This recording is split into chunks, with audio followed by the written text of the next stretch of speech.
90 দশকৰ কথা। সেই সময়ত সদ্যপ্ৰয়াত জুবিন গাৰ্গৰ ঠিকনা আছিল যোৰহাট। NK প্ৰডাকশ্যনৰ জৰিয়তে জুবিন গাৰ্গে এটাৰ পাছত আনটো শ্ৰব্য কেছেট ৰাইজলৈ মুকলি কৰি দিছিল।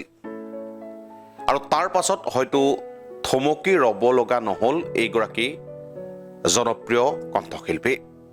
আৰু সেই NK প্ৰডাকশ্যনত জুবিন গাৰ্গে সকলো শ্ৰেণীৰ লোকৰ লগতেই এক বিশেষ সম্পৰ্ক ৰাখিছিল। আৰু আজি আমি এজন বিশেষ অতিথিক ষ্টুডিঅ'লৈ নিমন্ত্ৰণ কৰিছোঁ। তেখেত জুবিন গাৰ্গৰ সেই সময়ৰ বিশ্বস্ত সঙ্গী আছিল। NK প্ৰডাকশ্যনত কাম কৰি থকা এজন কৰ্মচাৰীক আজি আপোনালোকৰ সন্মুখলৈ লৈ আহিছোঁ। আৰু তেখেত হৈছে ভৰত কুমাৰ প্ৰসাদ, আৰু সকলোৱেই চিকু বুলিয়েই জানে। আৰু আমি পোনে পোনে তেখেতৰ ওচৰলৈ গৈছোঁ যে এইখেতেই হৈছে ভৰত কুমাৰ প্ৰসাদ। আৰু তেখেতে জুবিন গাৰ্গক খুব ওচৰৰ পৰা পাইছিল। আৰু যি সময়ত জুবিন গাৰ্গে NK প্ৰডাকশ্যনত নিজৰ কেছেট আচলতে প্ৰস্তুত কৰি আছিল, নিজৰ গানেৰে সংগীত যাত্ৰা আৰম্ভ কৰিছিল, সেই সময়ৰ সংগী আছিল এইগৰাকী চিকু। প্ৰথমে আপোনাক অনুষ্ঠানৰ মাজলৈ স্বাগতম জনাইছোঁ। আপুনি জুবিন গাৰ্গক কেতিয়া লগ পাইছিলে, সেই সময়কণ আৰু কেনেদৰে লগ পাইছিলে, আমি সেই কথাটো প্ৰথমে জানিলোঁ। প্ৰথমেতো মই যোৰহাট NK প্ৰডাকশ্যনৰ ইয়াতে কাম কৰি আছিলোঁ। তেওঁক তাতে লগ পোৱা। আমাৰ নিউ মেডিকেলৰ ওপৰত এটা ষ্টুডিঅ' আছিলে, তাত আমাৰ মাষ্টাৰ কেছেটটোৰ পৰা বাকী কেছেটখিনি মানে ব্লেংক কেছেটত ডাবিং কৰা হয়, ট্ৰেন্সফাৰ কৰোঁ আমি। সেই কেছেটৰ কাম কৰি থাকোঁ তেতিয়া তেওঁ আহে, তেওঁ গান থাকিলে আমাৰ ষ্টুডিঅ'লৈ আহে। ইয়াত কিছুমান ডাবিং হয়, আমাৰ তাতে হয়। তেওঁ সেই ডাবিংবোৰ কৰি মেলি যায়, গানৰ হওক VCD হেৰিবোৰ হওক, এইবোৰ হেৰি কৰে। আৰু মাষ্টাৰটোতো গুৱাহাটীতে বনে। আৰু তাৰপিছত আহি তেনেকৈ লগ পাওঁ। সদায় আহে, ৰাতি আমাক ফুৰাব মেলিবলৈও লৈ যায়। আৰু তেওঁক 2-এখন প্ৰগ্ৰেমত মই গৈছোঁ, ৰাতি চিনামৰা গৈছোঁ, মৰণি এনেকুৱা জেগাত লগত গৈছোঁ। তেতিয়া সেই সময়ত আপুনি যিখন প্ৰগ্ৰেমৰ কথা কৈছে, তেতিয়া জুবিন গাৰ্গৰ লগত ইমানবোৰ মানে সংগী নাছিলে চাগে? নাই। তেতিয়াতো আৰু তেতিয়া আছিলে আমাৰ আৰম্ভণি আছিলে। তেতিয়া মই পবিত্ৰ দা আছিলে, বিকাশ দা আছিলে, তাৰপিছতে আৰু পবিত্ৰ মেগেতা, এতিয়া তেখেত এতিয়াতো মন্ত্ৰী, তেখেত আছিলে। তেখেতো বহুত ভাল। তেওঁ খুব কমকৈ পাওঁ। আৰু জুবিন দাহঁতকো তেতিয়া ইয়াত যেতিয়া আহে আমি তেতিয়াই লগ পাওঁ, হেৰি কৰোঁ, মৰম কৰে আমাক সকলোকে।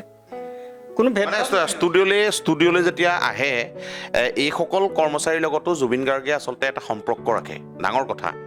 যি সময়ত আজিৰ যিখন সমাজ, সেইখন সমাজে দেখা গৈছে যে অলপমান জনপ্ৰিয়তা লাভ কৰিলেই সকলো শ্ৰেণীৰ লোকৰ লগত আচলতে উঠা বহা কৰা, মাতবোল কৰা এক প্ৰকাৰ বন্ধ কৰি দিয়ে একাংশই।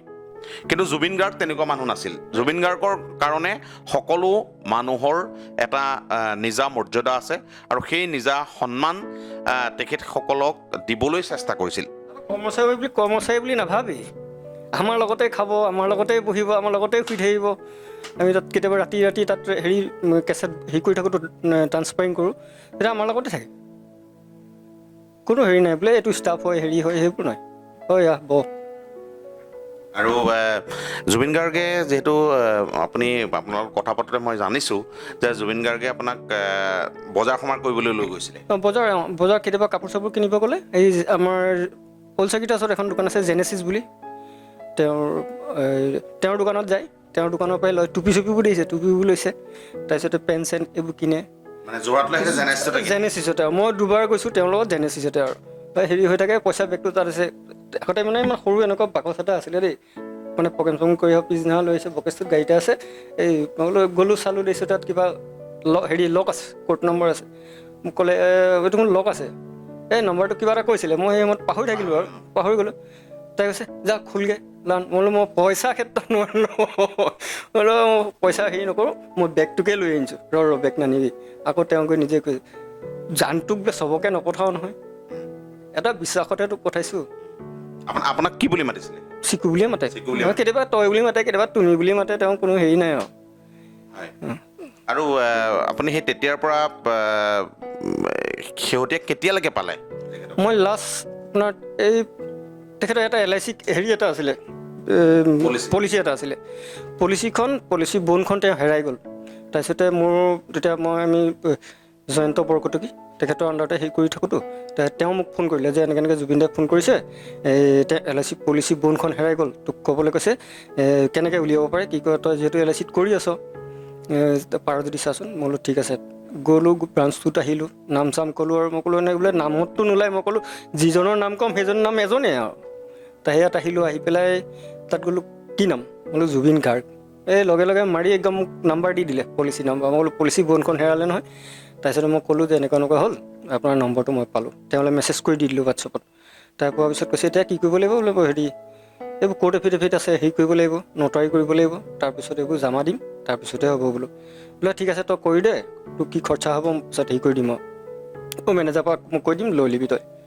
ঠিক আছে হ'ব বাৰু এইটো কেতিয়াৰ কথা এইটো আপোনাৰ 2021 চন হ'ব 2021 চনৰ তেওঁ ডকুমেণ্টছখিনি মোক দিলে আপোনাৰ এই তেওঁ পেন কাৰ্ডটো দিলে তাৰপিছতে বেংক পাছবুক দিলে এইখিনি ডকুমেণ্টছখিনি দিলে এইখিনি দিয়াৰ পিছত কাম কৰি তেওঁ একাউণ্টত পইচাটো সোমাই গ'ল তাৰপিছত মই মেছেজ কৰিলোঁ দাদা আপোনাৰ কাম হৈ গ'ল দেই আপুনি মোক জনাব তেওঁলোক ক'ত আৰু সময় থাকে মেছেজ চাবলৈ হাজাৰ মেছেজ আহি থাকে তাৰপিছতে জনোৱা হেৰি নহ'লে আৰু তাৰপিছত ইয়াতে এবাৰ আহিলোঁ আমাৰ জিতা বাইদেউ ঘৰত আহিছিলে ৰাজনীতি চিনেমাখন চলি আছিলে শ্বুটিঙতে আহিলোঁ মই ক'লোঁ দাদা আপোনাৰ কাগজখিনি চহী কৰি পেলাই চহী দিয়ক মাৰি দিলে আৰু তাৰপিছত চহী তহী কৰি মেলি দিলে আৰু দি মেলি সেইখিনি জমা দিলোঁ তাই ক'লে ঠিক আছে তই চিন্তা কৰিব নালাগে মই হেৰি কৰি দিম বাৰু ঠিক আছে তাই লাষ্ট এবাৰ এগ্ৰিকালচাৰ ইউনিভাৰ্চিটিত লাষ্ট মই পাইছোঁ আৰু তেওঁক সেইদৰে তাত পিছতে এবাৰ পাইছিলোঁ তাত পালোঁ এবাৰ পাই পেলাই মই ক'লোঁ দাদা কি হ'ল মই পলিচি এটা কৰিম বুলি কৈছিলোঁ যে নকৰিলে কৰিম তাই বোলে ডকুমেণ্টছ কি লাগিব এইকেইটা তোৰ ওচৰত দিয়া আছে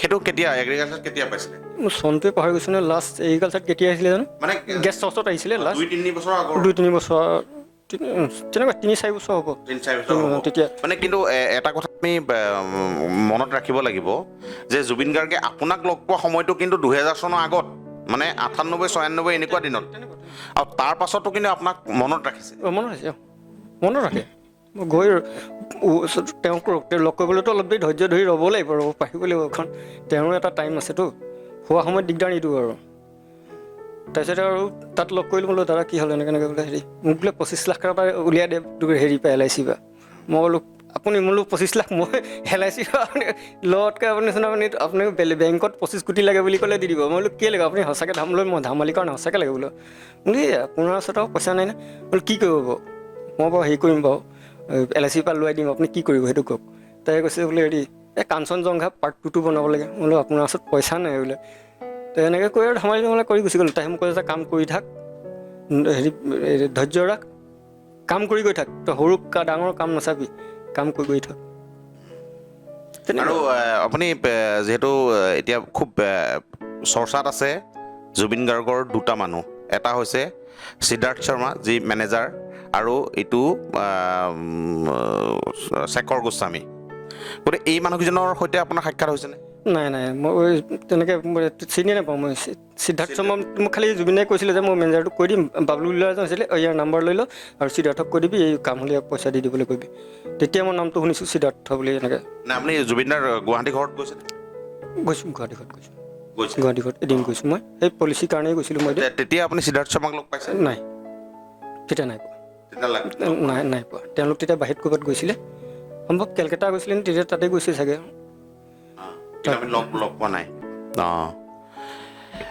মানে এইজনেই হৈছে আচলতে প্ৰসাদ ডাঙৰীয়া আমি তেখেতক এটা কাৰণে আপোনালোকৰ সন্মুখলৈ লৈ আহিলোঁ যে জুবিন গাৰ্গে সদায় সৰু মানুহৰ কথা কৈ থাকে সৰু মানুহৰ লগত থাকি ভাল পাওঁ বুলি কয় মই তেখেতক সৰু বুলি ক'ব খোজা নাই কিন্তু বহু বছৰ আগত লগ পোৱাৰ পিছতো আজিলৈকে হয়তো মনত ৰাখিছে সেইজন ব্যক্তিক কেছেট ট্ৰেন্সফাৰ কৰে মাষ্টাৰৰ পৰা বেলেগ কেছেট বনাই এনেকুৱা ধৰণৰ কাম কৰিছিলে 2000 বৰ্ষৰ আগতে কিন্তু তাৰ পাছতো কিন্তু এইজন চিকুক হয়তো মনত ৰাখিছে জুবিন গাৰ্গে সেয়াই আচলতে জুবিন গাৰ্গৰ কথা আলোচনা কৰি থাকিলে হয়তো শেষ নহ'ব গতিকে আমি শেষত আপোনাৰ পৰা এটাই বিচাৰিম যিহেতু জুবিন গাৰ্গ আমাৰ মাজৰ পৰা হেৰাই গ'ল ছিংগাপুৰত ৰহস্যজনকভাৱে তেখেত শেষ নিশ্বাস ত্যাগ কৰিলে আৰু তাৰপাছত সমগ্ৰ ৰাজ্যজুৰি এতিয়া শোকৰ বন্যা বৈছে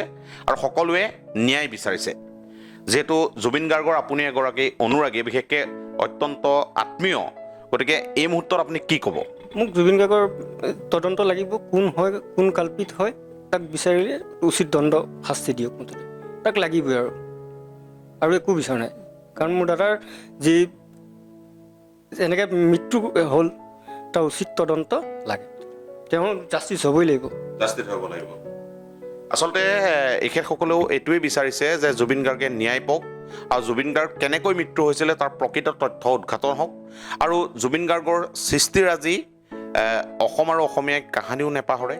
জুবিন গাৰ্গৰ যিখিনি কৰ্মৰাজি সেই কৰ্মৰাজি সদায় মনত ৰাখিব। আৰু জুবিন গাৰ্গ কেৱল শিল্পী নহয়, এজন গায়ক নহয়, জুবিন গাৰ্গে এনে কিছু কাম কৰিছে যিবোৰ কামৰ কাৰণে এতিয়া জুবিন গাৰ্গ এক প্ৰকাৰ ভগৱান হৈ গৈছে।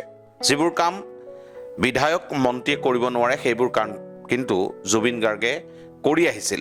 আৰু শেহতীয়াকৈ যিবোৰ ভিডিঅ' প্ৰচাৰ হৈছে, কাৰোবাক যদি কিডনী বেয়া হোৱাৰ বাবে চিকিৎসাৰ খৰচ দিছে, কাৰোবাক আকৌ দুৰ্ঘটনাত পতিত হোৱা যুৱকক পুনৰ জীৱন ঘূৰাই দিছে, সেইজনে হৈছে জুবিন গাৰ্গ।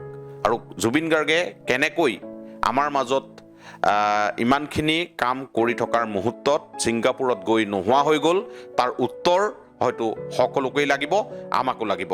আমিও বিচাৰিছোঁ জুবিন গাৰ্গে ন্যায় পাওক।